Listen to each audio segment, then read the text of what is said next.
మనశంకర Varaprasad trailer release అయింది. Release అయినాక తీరా ట్రైలర్ చూస్తే అందులో ఏమీ లేదు, డొల్ల. ఇంతకుముందు మనకి సంక్రాంతికి వస్తున్న వెంకటేష్ గారి మూవీలో ఎంతైతే హిట్ పార్ట్ అయింది, స్టోరీ లైన్ కూడా సూపర్గా ఉండే. మరి ఈ ట్రైలర్కి ఏమైందో ఏమో, అనిల్ రావిపూడి ఎక్కడ చూసినా బోరింగ్గానే కనిపిస్తుంది. ట్రైలరే బోరింగ్గా ఉందంటే ఇక సినిమా ఏ రేంజ్లో ఉందో చూడాలి. ఒకవేళ హిట్ అయ్యి బాగుంటే మాత్రం ఫ్యామిలీ సక్సెస్తో సంక్రాంతికి రన్నింగ్ చేస్తారు, మంచి టార్గెట్ వసూలు వస్తాయి. ఒకవేళ మాత్రం చతికిల పడితే మాత్రం భారీ నష్టాలు మిగిల్చడమే కాకుండా చిరంజీవి గారి కెరియర్ను కూడా ముగిసే రేంజ్లో వస్తుంది. విశ్వంబర మూవీ కూడా ఉంది, దాన్ని అసలు ఇప్పట్లో పట్టించుకున్న లేడు చిరంజీవి. నెక్స్ట్ సినిమాపై ఫోకస్ చేశాడు. మరి అనిల్ రావిపూడి ముంచుతాడా తెలుస్తాడా అనేది కొన్ని రోజుల్లో తెలుస్తుంది మనకి.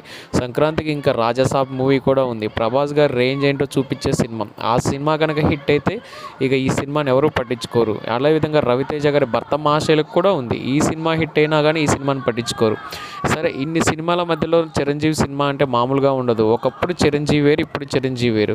ఆయన ఒకప్పుడు సినిమాలు వస్తున్నాయంటే ఒక రేంజ్లో ఎదురు చూసేవారు, కానీ ఇప్పుడు అందరూ కూడా ఆశ్చర్య తర్వాత ఇతనికి సినిమాలు అవసరమా అనే విధంగా మాట్లాడుతున్నారు. ఏదైనా సరే చిరంజీవి గారి కెరియర్ని మనం తక్కువ అంచనా వేయలేము. ఆయన స్టామినా వేరు, ఆయన చరిస్మా వేరు. మెగాస్టార్ అని ఊరికే అనలేదు, టాలీవుడ్లో ఒకప్పుడు శాసించాడు ఆయన.